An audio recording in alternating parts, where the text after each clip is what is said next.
Purihin po ang Panginoon. Makapo na po tayong lahat. Salamat po sa pag-ibig ng Diyos na nilagay niya po sa ating puso. Mahalaga pong naibabahagi natin sa bawat isa. Ayan po, maging kalakasan po natin ang bawat isa, maging inspirasyon natin ang bawat isa. No? Sa pag-ibig ng Diyos. Ngayon pong umaga, nais ko pong i-share ang isang pamagat na katuruan. Life is too short. Maximize it. Ayan, ano ho? I-maximize na natin. Pag sinabi pong maximize it, maiksi lang naman pala ang buhay, i-maximize na natin. Pag sinabing i-maximize, isulit mo na. Itudo mo na. Samantalahin mo na. Ano ho? Na habang nabubuhay tayo, nagagawa natin ang mga mahalagang bagay sa buhay. Maximize it. Hindi po ito yung life is too short, maximize it. Total, maiksi lang naman ang buhay. Sige, magwala na tayo sa buhay. Kasi pagdating sa kabilang buhay, hindi na natin magagawa yon. Yan po ang sabi ng sanlibutan. Ano ho? At ang sabi nga nila, wala namang beer sa langit. Sige, mag-inuman tayo dito, magpakasasa tayong lahat. Ano ho? Hindi po yun ang ibig sabihin ng life is too short. Maiksi na nga lang ang buhay, naksayo pa sa ganun. Ano ho? Sabi ng Bible sa Psalms 90 verse 10, our days may come to 70 years or 80. Sabi ng Bible, ano ho? Yung ating buhay po ay aabot yan hanggang 70 years or hanggang 80 pa. Pag lumagpas pa dyan, sobrang bonus na po. If our strength endures. If our strength, ano ho, sa ating body endures, kakayanin pa yan hanggang 80. Yung ibig sabihin, yung hindi ka ma-aksidente. May mga malalakas kasi bata pa na aksidente, nagkasakit, hindi na talaga umabot ng 70 hanggang 80. Ano ho? Pero kung normal lang naman, if our strength endures, aabot pa yan ng 70 hanggang 80. O 90, may 100 pa nga. Yun lamang po yung buhay. Yet, the best of them are but troubles and sorrow. Pero mas marami pa rin sa kanila yung 70 hanggang 80. Marami pa rin mga trouble and sorrow na mararanasan dyan. Gasino po yung 70, gasino yung 80, no?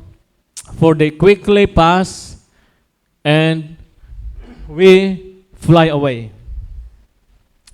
70, 80. Ilang taon na po tayong lahat? Halimbawa, sabi ng Bible, if our strength endures, yung hindi ka nagkasakit, o nagkasakit, gumaling. Ano ho? Hindi natin isama dyan yung mga aksidente. Kasi ang iba aksidente, patay talaga eh. Nawala talaga eh. Ano ho? Halimbawa, if our strength endures, ako po 50, awa ng Diyos, malusog, mula ulo hanggang talampakan, ano ho? Walang sakit na nararamdaman. Pero gasino po yung 80. Sabi ko nga, yung tatay ko, 85 eh. Gasino yung mabilis po yung panahon. Napansin niyo ba yung panahon? Napakabilis. Ang lalaki na ng mga batang to, sila Benjamin. Maliit lang to dati na bilog eh, di ba?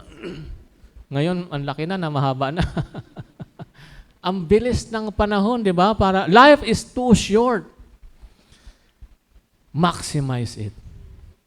Sayang ang buhay na ibinigay sa atin ng Panginoon na hindi natin nagugol sa mga importanteng bagay. Ang sabi ng, ulitin ko po, ang sabi ng Bible, ano ho? For they quickly pass and we fly away. Kaya pag pumanaw na, fly high. Di ba? Sabi natin. Kasi mag-fly away talaga tayong lahat. Papanaw talaga tayo. At ang sabi po sa New Testament, sa James chapter 4 verse 14, New Living Translation, ang sabi dyan, how do you know what your life will be like tomorrow? Your life is like the morning fog. It's here a little while, then it's gone. Ganyan lang po yung buhay. Sino raw bang makababatid ng mangyayari sa atin bukas? Wala pong nakakalam ng ating bukas. Hindi mo nga alam kung aabot ka pa bukas. No? Ang ating buhay daw ay para lamang hamog sa umaga. Andito ngayon, maya-maya wala na. Napansin niyo ba yon? Napansin niyo ba yung hamog sa umaga? Sino nakaka-observe ng hamog sa umaga? No? You are a mist that appears for a little while and then vanishes. New Living Translation, you are like a morning fog. Yung upuan ng motor mo, may hamog. Naranasan niyo, di ba? Maski hindi mo punasan yun, maya-maya lang yun, bago magtanghali, nawala na rin yun. Ganun lang po yung description ng ating buhay na sinasabi ng Panginoon. At wala pong nakakaalam na mangyayari bukas. Life is uncertain. Pakitandaan po natin yan lahat. Ano ho? Ang buhay po ay walang katiyakan. Hindi po tayo nakatitiyak. Life is uncertain. Kapag po natanggap natin ang katotohanan to, ma-maximize natin yung ating existence. Kasi maraming tao saka na yan. Lalo na pag may mga eternal value, lalo na pag patungkol sa Panginoon, saka na ako magsisimba, saka na ako sasama sa inyo, saka na ako maglilingkod. Sigurado ka ba doon sa saka na andoon ka pa? Ano ho? Kaya sabi ng Panginoon, live for today. Mamuhay na tayo para sa araw na ito. Dahil wala pong nakakaalam na mangyayari pa sa atin kinabukasan. Okay po? Kaya po, kung tayo po ay binigyan ng Diyos ng pagkakataon na nakahinga tayo ngayon, gumising tayo kaninang umaga, praise God, praise God. Ano ho? I-maximize na natin yung buhay na ito. Huwag natin na aksayahin sa mga bagay na walang kinalaman sa eternal value. Tulad ng binasa natin kanina, ang buhay ng tao, sabi ng Bible, hanggang 70, hanggang 80 yan. Minsan lumalagpas pa nga dyan. No ho? Kung ang ating lakas ay naroroon pa nga. Okay? Life is uncertain. Wala pong katiyakan. Sino pa sa inyo nakatitiyak na bukas ay buhay pa siya? Sino po sa inyo ang gusto niya bukas buhay pa siya? Yan. Gusto nating lahat yun, di ba? Pero wala pong nakatitiyak, di po ba? Walang nakatitiyak eh. Na buhay pa siya bukas. Kahit po yung taong mamamatay na, naniniwala po ako, sinasabi natin yung tao pag namamatay na, nararamdaman niyang mawala na siya. Siguro, pero hindi niya alam ang totoong at tamang schedule. Si tatay nung nasa ospital, nasa kamay ko si tatay. Yung ine-expect ko nga, kukunin ko pa yung schedule ko sa Rojas, GIL Rojas, Saturday yun eh. Kasi ako ang na-assign magturo doon. Plano ko pumunta muna ng Rojas, Palawan, para magturo. Pagbalik ko, balik lang ako sa ospital. Kung makailang araw pa kami doon, so ako ilalabas si tatay. Yun ang nasa isip ko kasi hindi ko pa alam na mamatay na pala siya that time. Si tatay hindi niya rin alam. Hindi niya alam ni tatay. Nararamdaman kong gusto niya pang makasurvive. Pero alam kong andoon na yung kanyang, Lord, into your hands I commend my spirit. Kasi nakita rin ni tatay na hirap na rin si nanay sa pag-asikaso sa kanya, siguro. Hirap na rin siya. No? Kaya ang prayer niya sa Panginoon, Lord, kung kukunin mo na ako, huwag mo na akong pahirapan. Kaya hanggang emergency room talaga lang kami, hindi na kami nakaabot doon sa na-confine siya, ICU siya, hindi na siya umabot doon. Talagang napaka-peaceful po yung pag-alis ni tatay. Yun po ang pinakamagandang exit no, na nakita ko sa taong mamamatay na. Yung kay nakita ko lang ha, yung ako lang mismo nakita. Yung si tatay, napaka-graceful po ng kanyang exit. Wala pong nahirapan. Ano, hindi na rin siya naghirap. At hindi niya ina-expect kasi gusto niya pa sanang kahit man lang bukas pa o next month o next year. Nabanggit niya nga sa akin last time, kahit makaabot daw siya ng 90, okay na. Ano? So life is uncertain. At hindi po ibig sabihin na kailangan tumanda muna tayo bago tayo pumanaw sa mundo. Pasensya na po kayo, ang ating pinag-uusapan ay pagpanaw sa mundo. Hindi natin pag-uusapan muna kung paano tayo kikita, makakaranas ng prosperity. Sayang kasi yung katuroang gusto mong yumaman o pagpalain ng Panginoon, tapos mamamatay ka na rin pala. Papunta ka pala ng impyerno. Sayang, no? Unahin natin yung pinaka-foundation talaga. Saka tayo pumalaot sa mga next Sunday natin. Paano magiging matagumpay sa buhay. Ayan. At least, secured na tayo. Ito muna pag-usapan natin. Amen po? Gusto niyo ba yon? Yan. Hallelujah. Life is uncertain. Ito po ang sigurado. Death is certain. Yan ang sigurado. Kamatayan. Amen po? Kamatayan. Ayan. Praise God, praise God. Para hindi po tayo lahat natatakot mamatay. Wala namang excited mamatay. Yung hindi ka lang takot mamatay. Ano? Death is certain. So, kung sigurado po ang kamatayan, maximize na natin habang buhay tayo. Kasi walang nakakaalam. Ito po yung number 1. Gusto kong i-share sa atin. Live in peace. Diyan po natin may isusulit talaga ang buhay. Maximize, ang sabi ko nga po, maximize na natin. Mamuhay tayo ng mayroong kapayapaan sa ating isip. 2 Corinthians chapter 13, verse 11. Finally, brothers, goodbye. Anong version itong may goodbye na to? Aim for perfection. Listen to my appeal. Be of one mind. Live in peace. And the God of love and peace will be with you. Mamuhay po tayo ng may kapanatagan, katahimikan sa ating kalooban. Bawat araw, ha? Bawat araw. Live in peace. May mga worries, may mga troubles, may mga fears na tayong harapin sa buhay. Pero ang regalo po ng Diyos sa atin ay kapayapaan. Ang sabi doon, the God of love and the God of peace will be with you. No? Live in peace, number one po, with God. Live in peace with God. Kumusta po tayo sa Diyos? Mayroon ba tayong peace? Kapayapaan po. Yung maayos na relasyon sa ating Panginoon. Ang sabi ng Romans chapter 5 verse 10, tingnan natin. For if, when we were God's enemies, we were reconciled to Him through the death of His Son, how much more, having been reconciled, shall we be saved through His life? When we were God's enemies, noong araw po, ang ating kalagayan, nung hindi pa po tayo tumatanggap sa ating Panginoong Hesus bilang personal na tagapagligtas, ang turing sa atin ng Panginoon, kaaway ng Diyos. Yan po, ano ho, katotohanan yan. Kaya sabi ko nga po, live in peace. Makipagkasundo ka na sa Diyos habang buhay pa tayo. Paano na nga? Sabi roon, we were reconciled, nagkaroon ng kaayusan sa relasyon, nagkaroon ng maayos na pagsasama, reconciled, to Him through the death of His Son. So, live in peace with God. Ulitin ko po muli, life is too short. Maximize it. Paano po? Live in peace, number one po, with God. Tiyakin po natin na hindi na po kaaway ang tingin sa atin ng Diyos. Anak na tayo ng Panginoon. Makipagkasundo na tayo sa Diyos. Paano po makipagkasundo? Tanggapin natin ang Panginoong Hesus bilang Panginoon at tagapagligtas. Ang sabi roon, having been reconciled, shall we be saved through His life.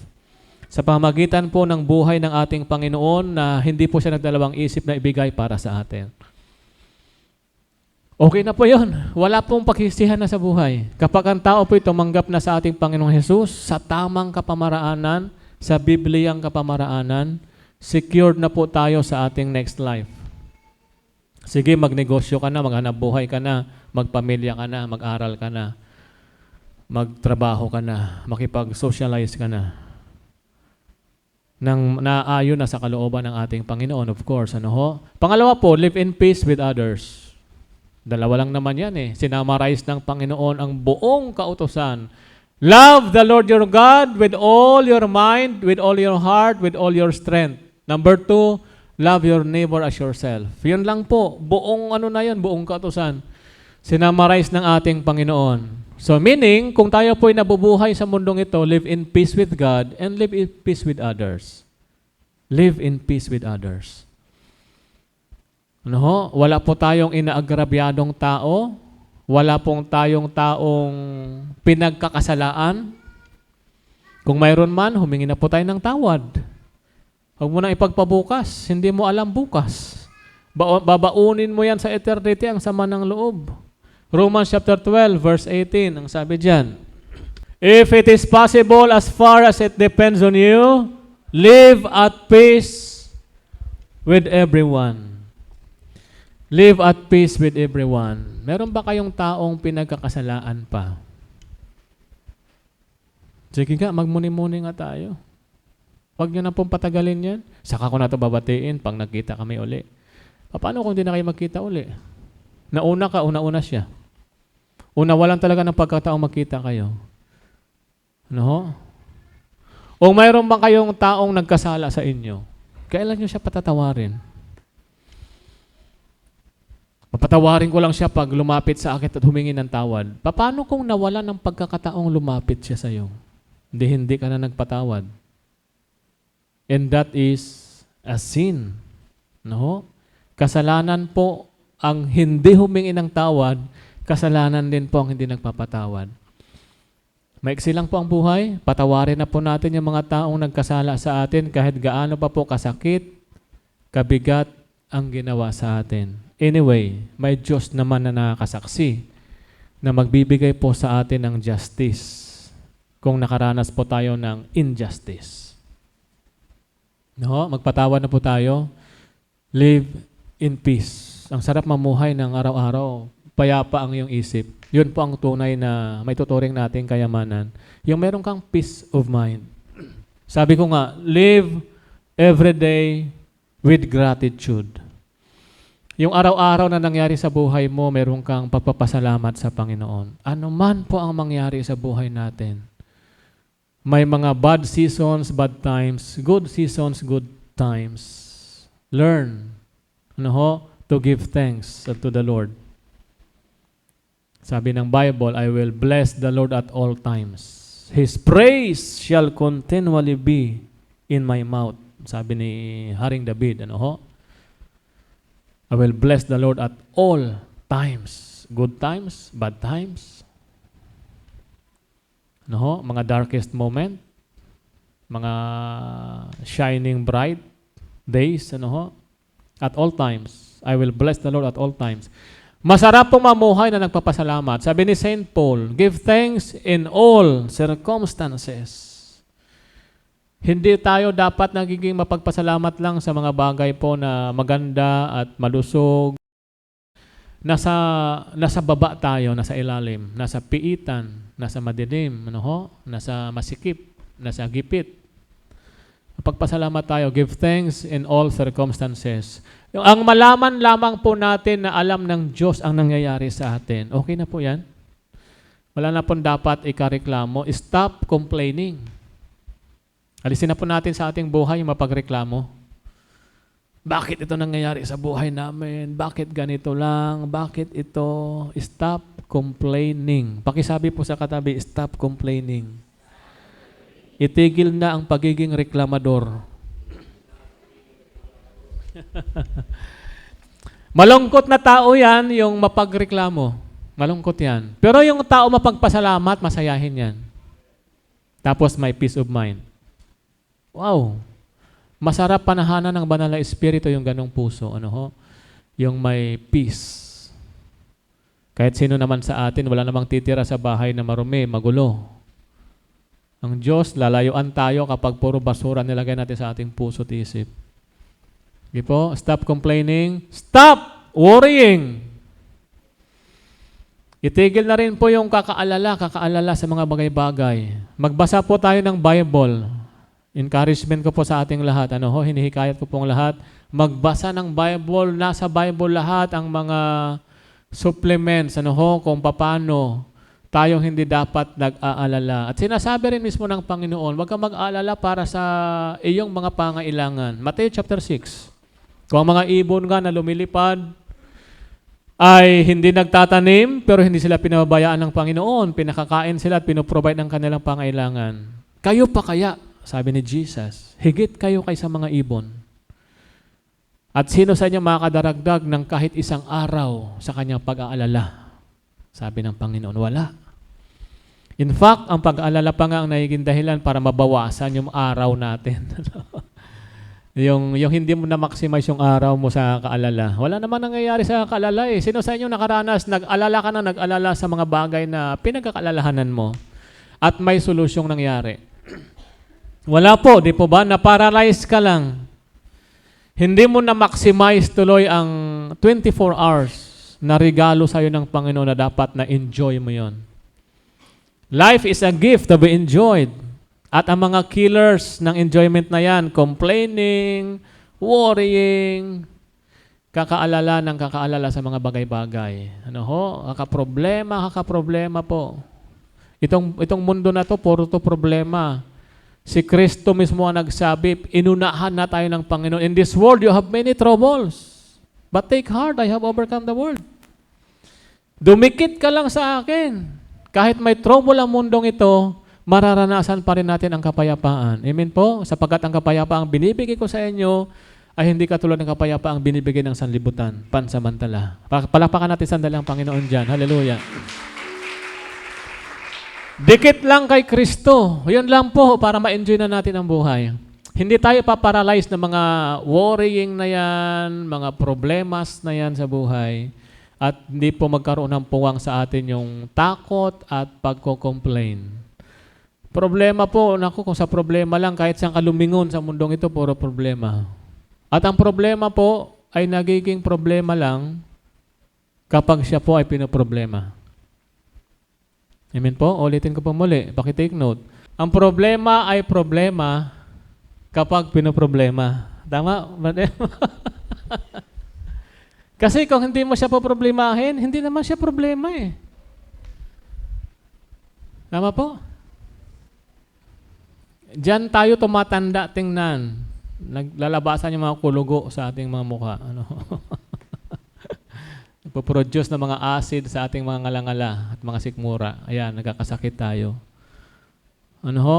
Ayan, nako-convert sa ating physiological, yung ating emotional. Alam niyo ba yon? Pag may mga negative emotion, nako-convert yon. Pupunta yon sa ating biological. Kakaroon ng manifestations. Diyan galing ang mga sakit-sakit, sa mga stress-stress. O, problemahin. Hallelujah. Amen po? Ayan. Para ang buhay natin masaya. Mga kapatid natin na matigas ang ulo, kahit na anong sermon natin, payo, hindi pa rin nagbabago. Ipag sa Diyos mo na lang, may enjoy mo yung buhay, yung bawat moment ng buhay mo. Naglilingkod ka sa Panginoon, na ma-maximize mo yung life. Kasi maraming tao pa rin ang umaasa sa ating lahat. Pero yung araw-araw mong ginugol ang sarili mo, isip, puso't isipan sa problemang hindi nababago, huwag natin poproblemahin yung mga bagay na hindi nababago and beyond your control. Ayan. Para maximize ang buhay ba? Sarap ang buhay na. Marami talagang trouble. Naku po. Pamilya, hindi nagbabago, kapatid. Lord, bahala ka na dyan, Panginoon. Stop complaining, wala pong maitutulong sa atin kakareklamo at stop worrying. Wala namang makakadagdag sa atin ang pag-aalala. Okay po? Huwag problemahin ang mga bagay para hindi siya maging problema. Hindi po ibig sabihin na huwag tayong maging responsable. Napansin niyo ba yung mga responsableng tao? Sila ang madalas na may problema. At madalas sila ang may mga sakit. Tignan niyo yung mga irresponsable, yung lagi nakahilata, kahit maraming problema. Naku, ang ganda-ganda ng katawan niya. Ang kikinis ng mga balat niyan, maniwala ka. Laging guwapo yan, nakaporma. Yung mga responsable. Kaya minsan, hindi rin magandang maging responsable lagi. Ano ho? Maganda yung ipinapag sa Diyos natin yung mga bagay-bagay. Kaya yun ang turo sa atin ng Panginoon. Napansin ko lang, ano ho? Yung mga wala nang ginawa sa buhay, kahit na tumutulo na yung bubong, masaya pa rin. Walang sakit yan, malulusog. Ang lakas pa kumain, ganado. Kaya walang sakit, ang sarap ng tulog kahit tumutulo. Yung mga namroblema sa tulo ng bahay, hindi makakain, nag-iisip, paano kikita, paano makakabili ng bubong, etc. Ang dami na pong sakit. So, enjoy lang natin yung buhay. Problema, ngisi-ngisi ka lang. Ano ho? Tawa-tawa lang. Ipag sa Diyos ang lahat ng bagay. Okay po, kayang merong Diyos eh. Kaya nga ang sarap ng buhay ng isang Kristiyano kasi meron na siyang Diyos na tagapasan ng mga bagay na dati siya lang ang pumapasan. Palakpakan natin sandali ang Panginoon. Hallelujah. Thank you, Lord. Tingnan niyo po, abot kayo ng mga 80 hanggang 90. Yan. Be happy. Yan. Maging masaya lang tayo. Pakisabi sa katabi, be happy. Be happy and be thankful. Mapagpasalamat lagi sa Panginoon. Tapos, wag na natin laging problemahin yung future. Sabi ni Jesus, sapat na ang bawat araw sa kanyang suliranin. Hayaan mo yung future ang humarap sa sarili niyang problema. Yung problemang may solusyon na hinaharap mo ngayon, sapat yon para ang iyong buong lakas harapin mo ngayon. Huwag mo problemahin yung problema mo bukas. Ano kayang uulamin natin next week?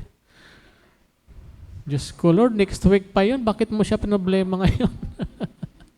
Nakita mo yun, yung pinaralyze mo ang isip mo ngayong araw na ito sa problema mo next week pa. Yung next week na wala kang ulam, may katapat na naman na solusyon yun next week. Yung problema mo ngayong araw, may katapat yan ngayon na problema. Kaya minsan na-drain ka na para bukas kasi pinroblema mo na ang para bukas.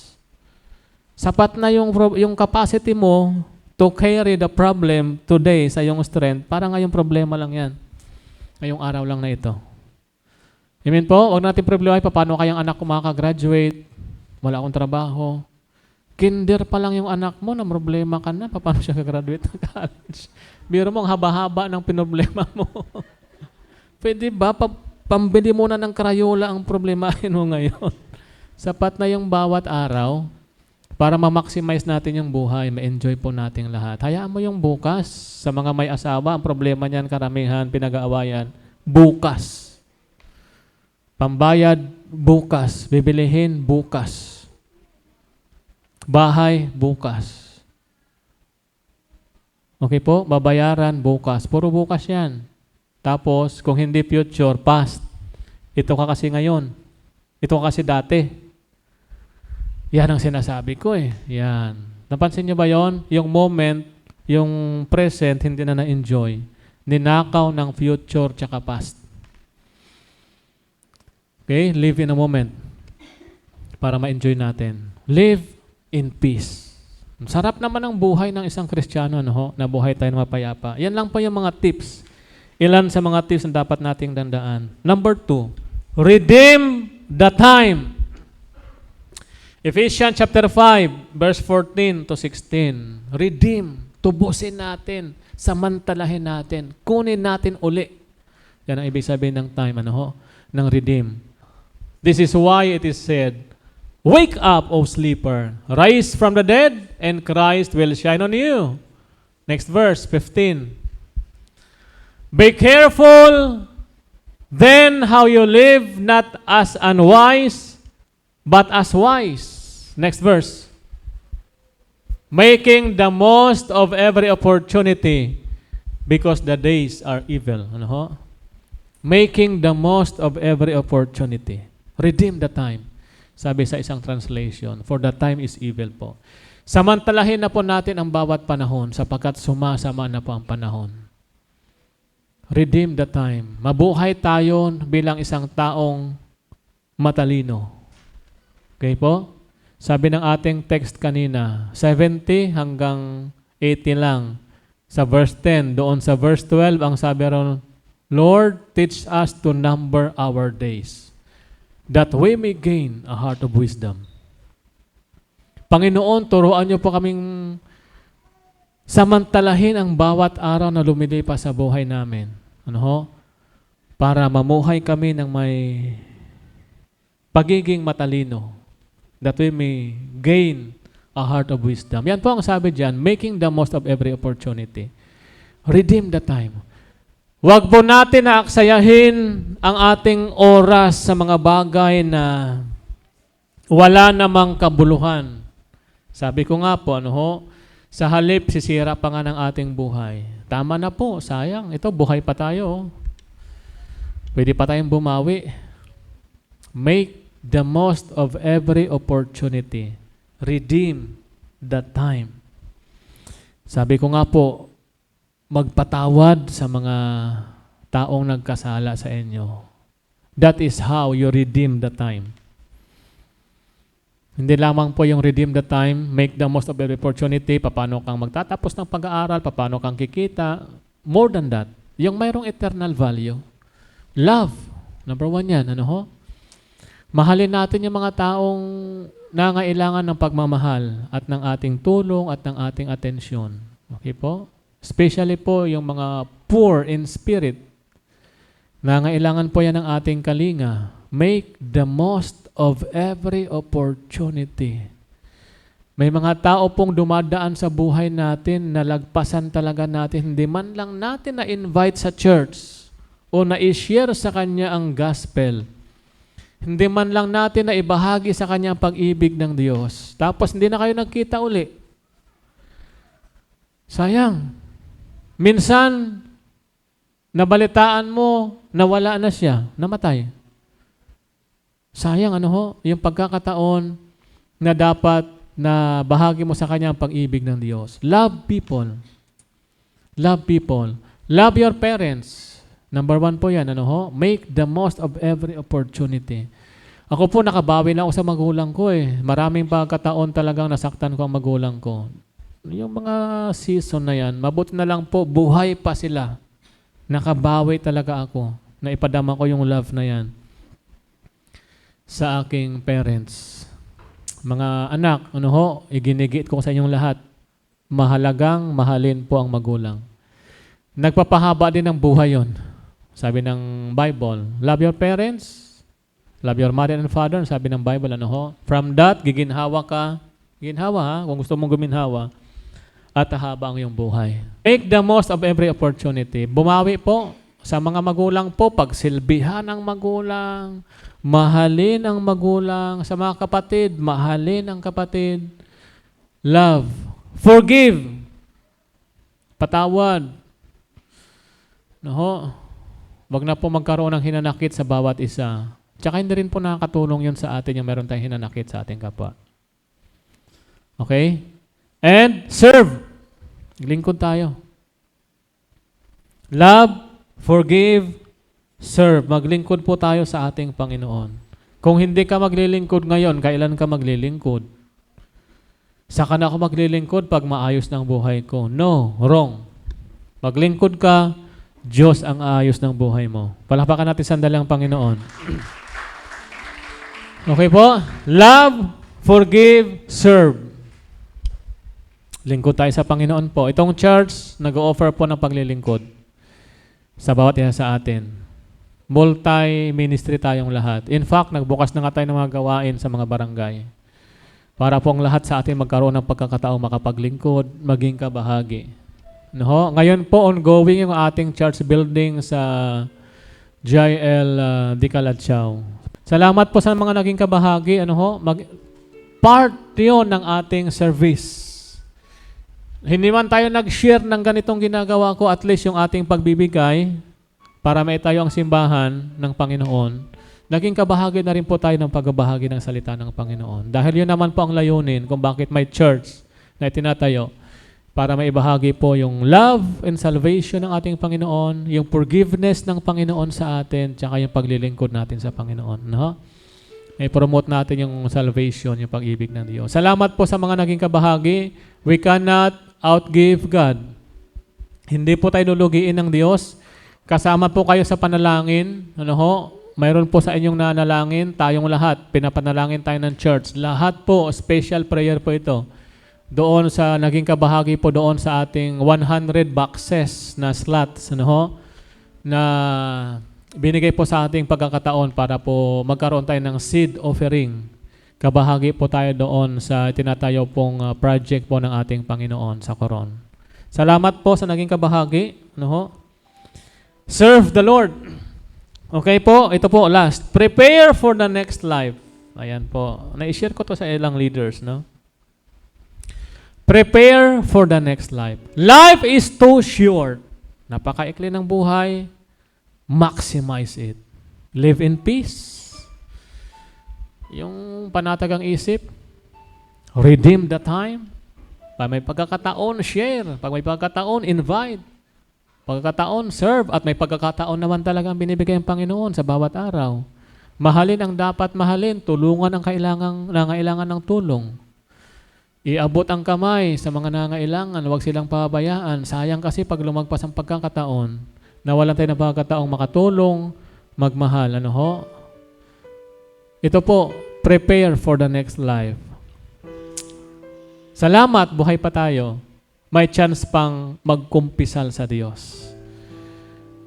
Accept the Lord Jesus as your personal Savior.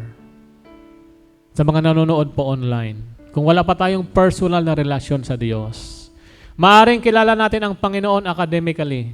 Kilala natin yung Jesus Christ. Hindi po sapat yung nakilala natin yung pangalang Jesus Christ. Ang kailangan po, relasyon sa Diyos. Paano tanggapin siya bilang Panginoon. Personal na tagapagligtas.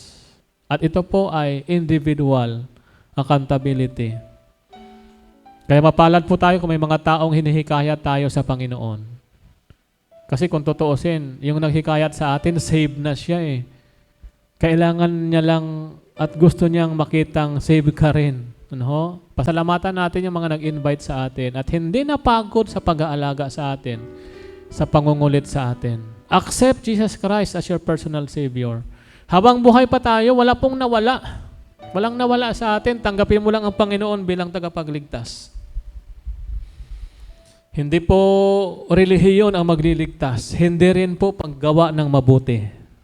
Ang iba kasi itong dalawa ang ginagawa nilang entrance ng kaligtasan. Hindi po rin, ang relihiyon po nakakatulong yan para lumago ang ating pananampalataya at pagkilala sa Diyos. Ang paggawa ng mabuti, manifestation yun dahil kilala na natin ang Panginoon. Na doon dapat talaga tayo namumuhay sa paggawa ng mabuti.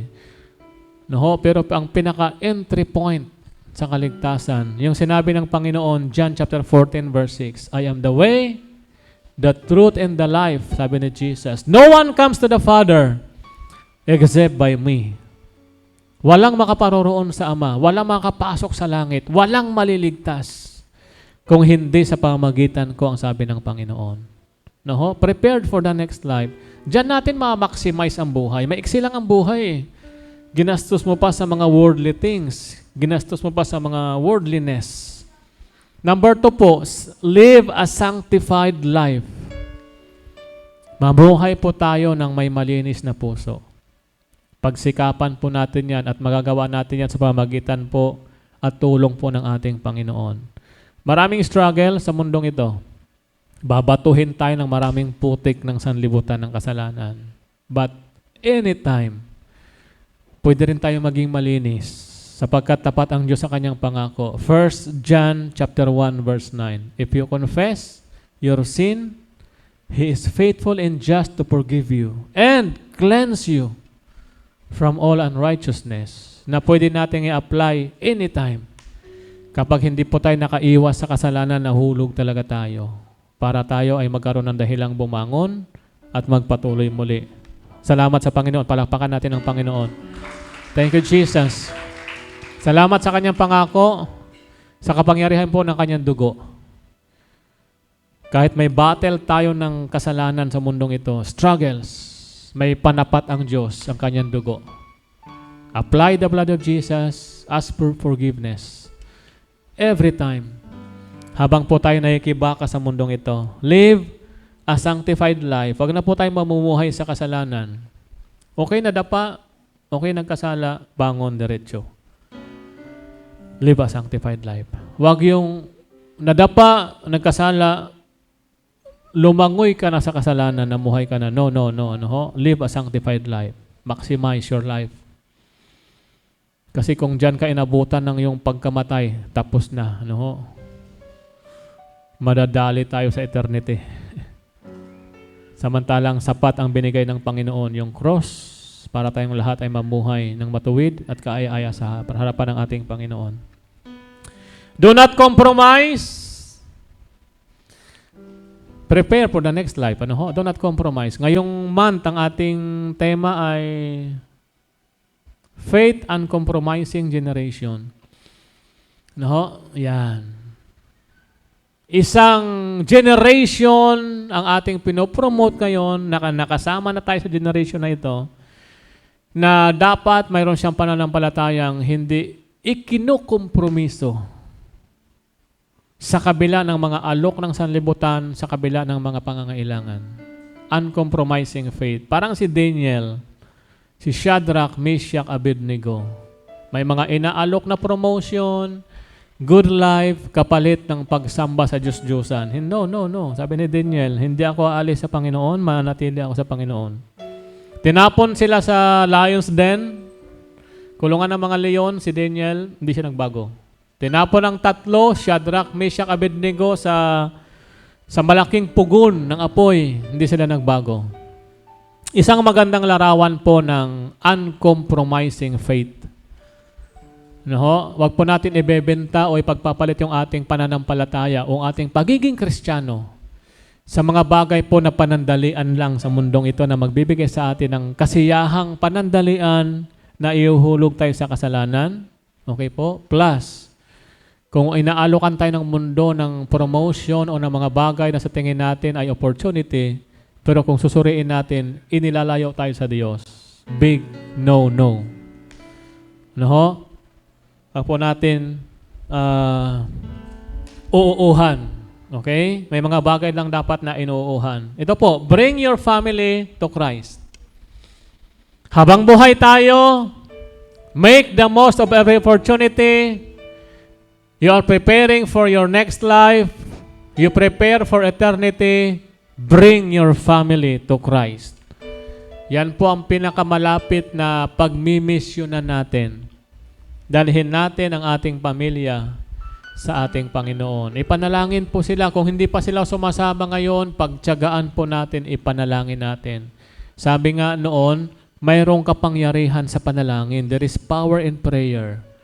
Subukan lang po natin at wag po tayong tumigil. Ipag-pray isa-isa, si tatay, si nanay, lahat ng mga anak, lahat ng mga kapatid. Biyanan, manugang, ipag-pray sila. Sasama yan. Walang matigas sa Diyos. Kailangan lang po nating manalangin. Kaya ikaw ang nauna sa Panginoon dahil ikaw ang gagamitin ng Diyos. Acts 16, 21. Believe in the Lord Jesus Christ and you will be saved. You and your household. Maisasama talaga ang buong household pag sinimulan mo. Sa iyong pananampalataya. Sige po, tumayo tayong lahat. Praise God, praise God. Salamat sa Panginoon, sa kanyang mensahe ngayong araw na ito. Maximize your existence. Maximize your existence. Para wala tayong panghihinayangan sa buhay. Ang sarap ding i-enjoy ang buhay na nasa Panginoon na tayong lahat. Ngayon po nga ay lalapit tayo sa ating Panginoon. Unang-una po tayo po hingi muna ng kapatawaran sa lahat ng ating nagawang kasalanan. Sa mga nag-commit na sa Panginoon, i-rededicate lang natin ating buhay sa Panginoon. Ay ba'y manalangin, dakilang Diyos, sa pangalan ng Jesucristo na aming Panginoon. Maraming salamat o Diyos sa iyong mensahe, sa iyong paalala, Lord God, na life is too short. Masyado kaming nalibang, Panginoon, nawili sa mga bagay o Diyos sa mundong ito. Nakalimutan namin, Panginoon, maikli lamang ang buhay. And we have to maximize it, O Lord God. Marami kami napabayaan, Panginoon, bagay na mahalaga at may eternal value. Na-entertain kami, Panginoon, sa aming goal, sa aming objectives, sa future, sa worldliness. Forgive us, O Lord God. At sa oras nito, Panginoon, inaalay namin ang aming buhay sa inyo. Taas po natin ating kamay sa Panginoon. Sumunod lamang po ang lahat sa mikling panalangin, dakilang Diyos. Sa pangalan ni Jesus. Iniaalay ko sa iyo ang aking buhay. Nagsisisi po ako sa maraming oras at panahon na aking ginugol, inaksaya dahil sa mga bagay na walang kabuluhan at sa halip nagbigay ng pasakit sa iyong kalooban. Linisin niyo po ako't hugasan ng banal na dugo ng Panginoong Jesus. Salamat sa pagkakataon na ibinigay niyo po sa akin ngayon upang kilalanin kita bilang aking Panginoon, tagapagligtas, at makapagsimula sa iyo, Panginoon. Binubuksan ko ang aking puso. Pumasok ka, Panginoong Jesus. Kinikilala kita Kinikilala kita simula sa oras na ito simula sa oras bilang na ito, aking Panginoon bilang aking Panginoon at personal na at tagapagligtas. personal na tagapagligtas. Maghari ka sa aking buhay. Maghari ka sa aking buhay. Ang kalooban mo na Ang kalooban mo ang siyang masusunod ang siyang masusunod sa bawat oras sa bawat oras ng aking buhay. ng aking buhay. Ako na lang pumanalangin, O Diyos, sa pangalan ni Jesus. Bless these people of yours, Lord God. Maging ang mga sumusubaybay online, O Diyos. I pray, Lord God, increase mo ang kanilang pananampalataya, Panginoon. Lumago, O Diyos, ang kanilang pananalig. Pagmamahal, lumago ang kalakasan nila, O Diyos, sa pagharap sa maraming battles, Lord God, sa maraming challenges ng buhay. And I pray, Lord God, for that inner peace mailagay, maitanim sa puso at isip ng bawat isa, O Diyos. Para kung dumating man, Panginoon, ang maraming troubles, bagyo ng buhay, nakakaranas kami, O Diyos, ng peace inside us, Lord God. Comfort mula sa iyong kamay, Panginoon, mula sa iyong pag-ibig. I-increase mo, O Diyos, ang pag-ibig ng bawat isa. Mahutunan naming mahalin, Panginoon, maging ang mga taong hindi nagmamahal sa amin. Ang maging ang mga taong ayaw sa amin, O Diyos. Increase our capacity to love and capacity to forgive people. In the name of Jesus, nais naming ma-maximize, Lord, ang buhay na ito, O Diyos. Na namumuhay kami every single day ayon sa iyong kalooban. Lord, we pray, Lord, for that increasing passion in serving you.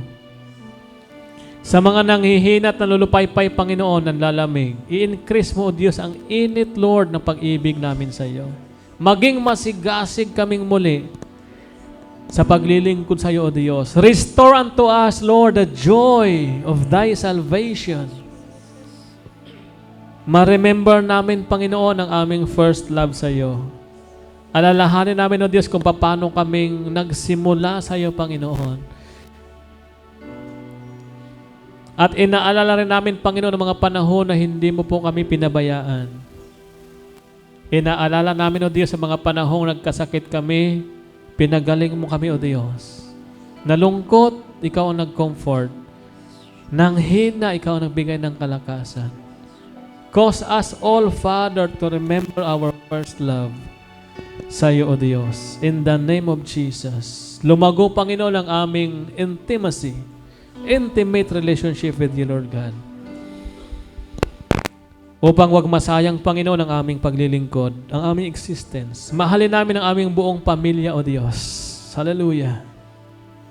I-increase mo, O Diyos, ang aming willingness and obedient spirit, Lord God, sa iyo, O Diyos.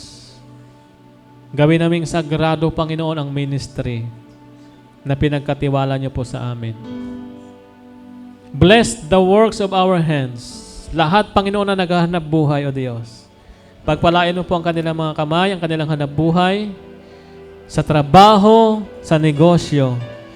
Sa mga nag-aaral, Panginoon, supply wisdom, knowledge, Lord God, determination. Bless each one of us, Lord God. Healing sa lahat may mga sakit karamdaman, O Diyos. Miracle healing, Lord, in the name of Jesus. For there is power in the name of Jesus. Hallelujah.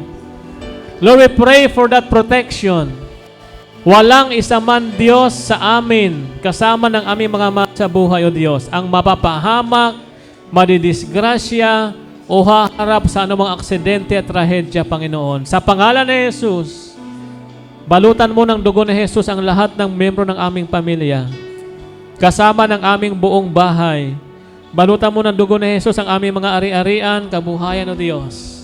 Hindi ito may pinsala ng kaaway, Ama. Sa pangalan ni Jesus, sa pangalan ni Jesus, provide, Lord God, lahat ng pangailangan ng iyong mga anak, Panginoon. Sapagkat sinabi mo sa iyong salita, Lord God, kung kami uuna sa iyong kariyan at katwiran, idaragdag mo ang lahat sa pangangailangan namin, O Diyos. And you will supply all our needs according to your riches in glory in Christ Jesus. Salamat, O Diyos. We claim healing.